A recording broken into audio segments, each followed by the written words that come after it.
O 21 de febreiro conmemorase o Día Internacional da Lingua Materna. Con este motivo, a Real Academia Galega facía público un estudo que evidenciaría a crecente ruptura da transmisión interxeracional da lingua galega, cada vez menos falada entre a xente máis nova. Unha publicación do Seminario de Sociolingüística arroxa datos moi interesantes da situación social do galego nas últimas décadas e a Real Academia pronunciase nun manifesto de alerta que non pretende alimentar, en palabras de Enrique Monteagudo, un discurso pesimista en canto ao futuro da nosa lingua. Esta mañá, convidados por vos coñecedores e promotores da nosa lingua materna, saímos á rúa para coñecer algunhas opinións arredor desta realidade. Normalmente os que somos daqui, pois, falamos cos pequenos en galego, pero claro, eso, se pois no colegio e esas cousas todas non lles exigen eso, pois, vai en eso. O que lle falemos nós, pois tampouco tamén lle falamos o galego que temos que falarlle, porque claro, hai cousas que nós falamos un galego que cando nos éramos pequenos foi o que nos enseñaron. Vostede cree que os avós e os pais realmente educan os nenos en galego cando nacen e cando empezan a falar? Hombre, eu, nos casos que conozco, o 90% sí. Pues, salvo excepcións, sempre habrá alguna, pero bueno, eu penso que sí. Por exemplo, no entorno que eu conozco, perder non se vai perder. Non, eso, máis ou menos, tamén influirá por zonas, depende tamén onde estés, que tamén é moi importante nas aldeas. Se vas ás grandes urbes, pois claro, hai máis tendencia a mellor a falar o castellano, fillos netos. E fálalles en galego? En galego. Eso é para criaronse en Vigo e todo eso, pero bueno, sin embargo, sempre se lles falou galego. Na nosa comarca, de base rural, semella non evidenciarse tanto esta ruptura en consonancia co que se aprecia neste estudo, no que se reflicte unha creba máis preocupante en contextos urbanos e semiurbanos. Depende con quen, pero normalmente galego. Eres de aquí de Chantada? Son. Crees que falades máis galego ou castelán entre vós, entre a xente da tua idade? Pois nós falamos entre todos galego. Nas cidades, ao mellor, pois alguén falache castelán e outros galego, pero depende. Bueno, que pensas disto? Porque en realidad esta pregunta ven a conto de que onte saliu unha investigación da Real Academia Galega de que está demostrado que cada vez os nenos e os mozos falan menos galego. Pois non sei, eu penso que hai que adaptarse a todo o mundo, que se ven unha persona que non sabe falar galego, pois que lle fales na súa lingua, non tens por que obligar a nadie a falar o galego. Pero bueno, creo que entre nós deberíamos falar o galego. Entre a poboación xeral, o perfil máis frecuente é o das persoas que empregan como lingua habitual o galego, 31%, ou tanto o galego como o castelán, o 42%, e os datos do CIS de 2016 amosan que o galego é a lingua materna do 44,7% das persoas de 18 ou máis anos, fronte ao 30,7% que teñen como lingua inicial o castelán, e o 23,6% con ambas.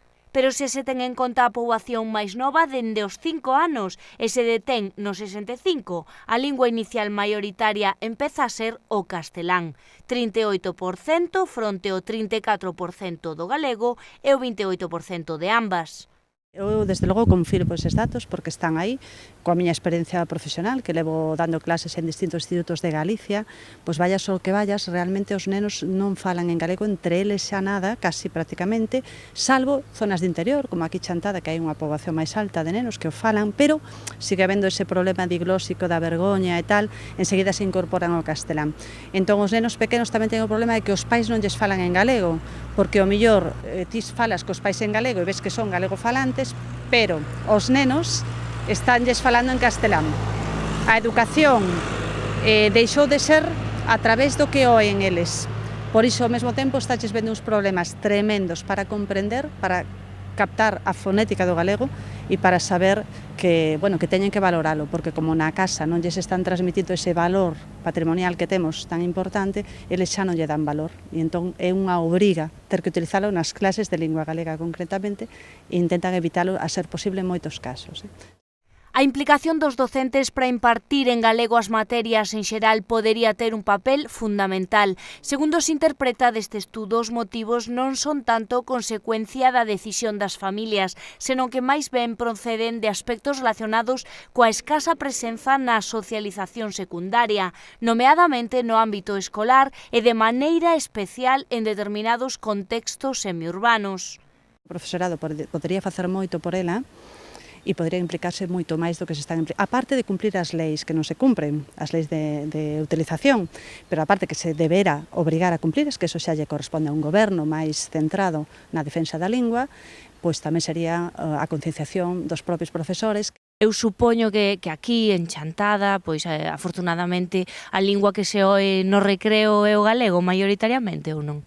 Eu creo que sí, que é o galego. O que pasa é que tamén ves como eles mesmos se dividen entre os que falan galego e os que non o falan habitualmente e se xuntan en grupiños de amizade, tanto na propia aula como no patio. E iso tamén é un pouco triste, porque volve a haber unha separación e como que os que falan castelán habitualmente tamén se sinte como un pouquiño por riba dos que falan en galego habitualmente e teñen certo desprezo en moitos casos, non sempre, pero velo así e dache tamén mágoa presentilo desa maneira. Na casa, cos pais, castelán? Sí, E aquí no instituto, cos amigos, cos compañeiros? galego. Solo galego? Galego, sí. Bueno, que pensas destos datos que dicen que cada vez se fala menos os nenos e os mozos? Pois eu creo que deberían falar máis galego porque a nosa lingua hai que respetala, pero por min que falen o idioma que sexa máis educado para eles. Tenían que poñer as dúas linguas e falalas, pero queren solo, se son en Barcelona, catalán, se é aquí en Galicia, pues xa falamos galego. E todos por aquí teñen que falar, se galego e castelán, cando sea. Entre eles, os netos en que falan? As dúas linguas. Sí. Falan tanto galego como castelán, entre eles? Sí, a eles castelán, sí. E non lle gustaría máis que falaran o galego? Pero saben, non estudian, xa son maiorciños, xa falan. Xa son un ten 12 anos e outro ten 9, xa saben o que teñen que falar. O estudo publicado reflicte unha sociedade bilingüe cunha vitalidade incuestionable da nosa lingua en palabras de Monteagudo, con máis de 1,3 millóns de galegofalantes habituais, pero a tendencia é á baixa. Vos normalmente en que falades? Pois eu na casa só falo en castelán, pero ao chegar no instituto en galego. E por que ese cambio? Pois non sei, que no instituto pois, os meus amigos, os profesores, soen dar as asignaturas en galego, é habitual falar en galego aquí. Cada vez falase menos. Que vos parece isto? Pois pareceme algo malo que debería cambiarse, porque así o galego está sendo unha lingua minoritaria. O fallo, pois, probablemente estea nunha falta de cariño e de amor propio pola nosa lingua, pola aquilo que nos identifica, non? E o usar o galego na liturxia e na misa, pois os nenos, sin unha dúda, estamos favorecendo que o galego pois, non se perda. Predomina o castelán, non? Creo que sí, que o castelán empeza a predominar moito. É unha cosa que me preocupa. A min non era aquí, pero lá en San Clodio chamaba a atención que os nenos, os avós falaban galego, os pais falaban galego e co neno falaban en castelán. Eu aquí non puden observar eso aínda, non? Pero me imagino que algo ten que pasar. Como explicar que unha lingua, que a aprendizaxe dunha lingua non está reñida coa aprendizaxe doutra, senón todo o contrario, non? Iso é moi difícil de que o entendan eles. Eu sempre lles digo, mirade que tedes aquí un ben maravilloso, que é que podedes aprender ao mesmo tempo dúas linguas. O vosso cerebro ten unha formación moito maior que outros que só aprenden unha. Ou ao ter dúas xa ben constituídas, podedes aprender unha terceira e unha cuarta. E cantas máis, millor, que vos vai valer para todo na vida. Non desaproveitedes esa ocasión e vos quededes só con unha e mal, a medias.